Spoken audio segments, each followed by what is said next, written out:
My name's Majid, like magic. Thank you everyone for being here today.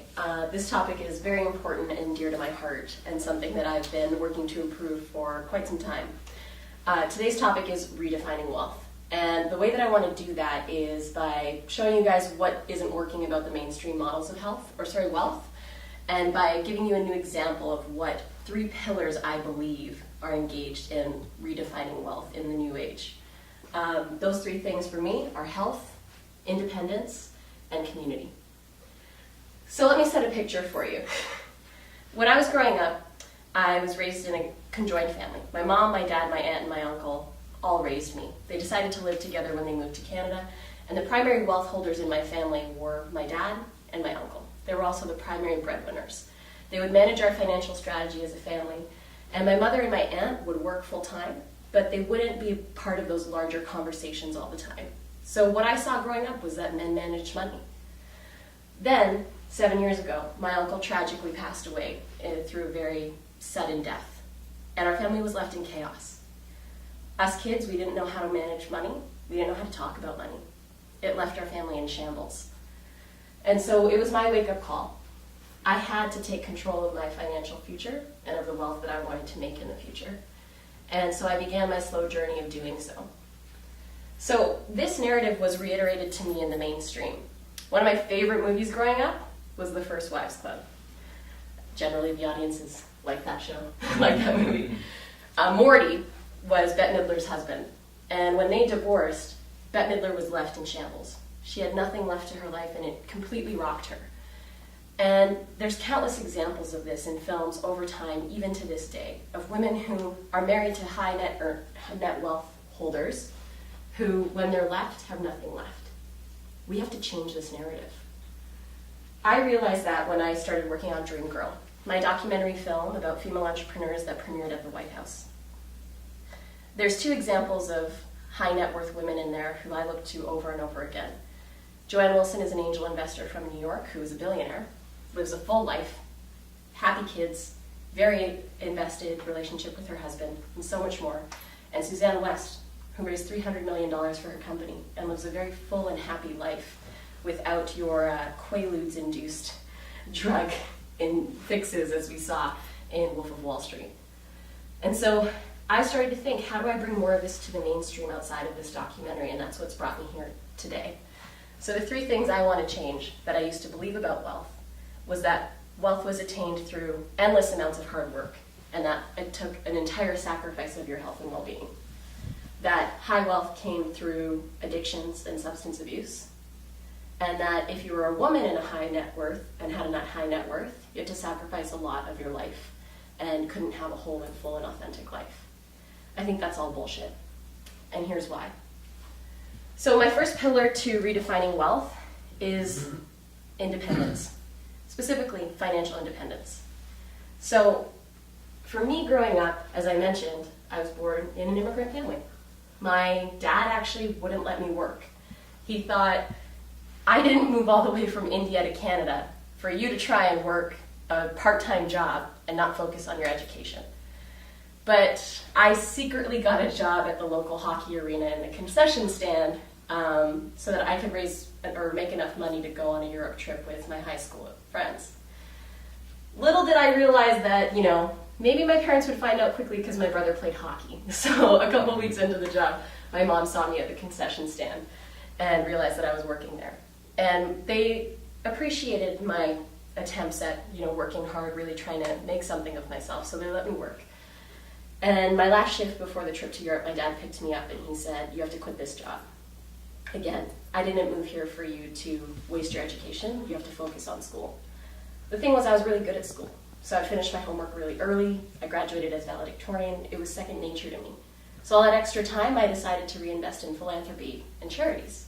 So in high school, I started doing fundraisers for local cancer societies, for global initiatives, and that's where I would put all my time. I became an expert at making money for other people, starting at a young age. Going into university, that ended up becoming almost close to $1 million that I raised for various charities over 10 years. I didn't realize that was a skill set. No one sat me down and said, hey, fundraising is a business skill set. I just thought it was something I was good at. So part of this idea of independence or financial independence is acknowledging the skill sets that you do have, and then educating yourself where there's gaps, and then building a solid strategy for your life moving forward. So this part of the story is me not really realizing what I knew. And when I did realize what I knew was when these philanthropic skills translated into raising over $500,000 for my friend's company when he was about to launch a new startup in a new space in Canada. I didn't realize it was something to be not noteworthy. I knew he had a solid business idea. He gave me a great pitch. And I said, I know some people who could invest. And I brought that money together and didn't realize it was a big deal. But a few weeks later, it dawned on me, how many 23-year-olds raise $500,000 for a brand new startup? Not many. But it took me realizing that to accept that, hey, growing up in an entrepreneurial household meant that I took in a lot of good information, that it was my responsibility to acknowledge my skill sets and to now fill those knowledge gaps that I had moving forward. So that's the hard part. How do you build a strategy? How do you create financial independence beyond that point as a young woman? Well, it took initiative, lots of online courses and training, and the right team around me to really build my own financial independence. I have to work on this part. Next up, health is wealth. I know this very intimately. Last year I was diagnosed with cancer, and it rocked my world. I was in the midst of launching a startup, going all out with our film and taking it to the White House, and actually 3 weeks to the day that I was diagnosed with cancer, that I had my first surgery, I was at the White House premiering our film. There was no time for me in there. All I knew to do was work hard, and all that I could fathom was taking all the pain and suffering that I had with my health diagnosis and putting it into bringing this film into the world and changing people's lives. The only problem was, it made me sicker. At 26 years old, I needed someone to stop me and say, now's the time for you to reinvest in your health. Your parents didn't work this hard for you to come to for them to come to Canada, for you to be born and raised here, and for you to have an early death. But no one could stop me and tell me that. I had to take ownership of that, and I had to make health my priority. And for us to be having this conversation today, you're all at a place where you want to increase your wealth in your life.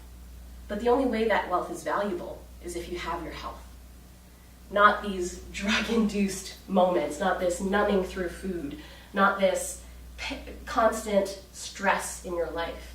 You have to take ownership of the life you want to live and how you want to lead it, and prioritize your health. Because without it, wealth means nothing. And now finally, my last in my 3 pillars, community. This is huge. Now, there's nothing like getting sick to show you who your ride or dies are. And last year made it abundantly clear to me who my community was and who I had invested so much loving energy into, and who were giving it right back to me. Not only in the humans around me, but in the organizations that I spent a lot of my life fundraising for. A big part of living a high impact life, and a big part of my definition of wealth, is legacy. And so by investing my time and energy into the ones that I love so fully and authentically that when that day comes when I'm on my deathbed, I have zero regrets of who and how I spent my time with, is a #1 priority for me. And is one that I would imbue on others to take on as a priority. Resolve those interpersonal conflicts. Ask yourself, what's holding me back from going very deep in the relationships in my life? What's holding me back from loving myself fully? And do the work necessary there to make your life fully abundant. And then, to nail on this last point, reinvest in your local community and in the people who matter to you and the organizations that matter to you and the lives that you want to see changed. I heard a quote that we die twice, once when we're on our deathbed and we go, and the last time when our name is said for the last time. How long do you want your name to last? That's the question of reinvesting in your community. So these are my 3 pillars to living a wealthy life. And after my last talk, someone from the audience came up to me and shared with me that this message was so impactful that they just felt that they had to share it with other folks who were organizing conferences and helping my message get out to the world. And it was one of the greatest compliments I ever received, because this is my life's mission. After everything that I went through, now I know that this is my purpose, to bring this message to the world and to be a walking redefinition of wealth.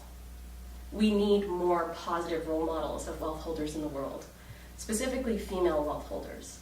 And I implore you all to realize you are powerful beyond measure, and that your message needs to be heard, and that you need to be seen in a powerful role and position so that our young people can have a new definition of wealth.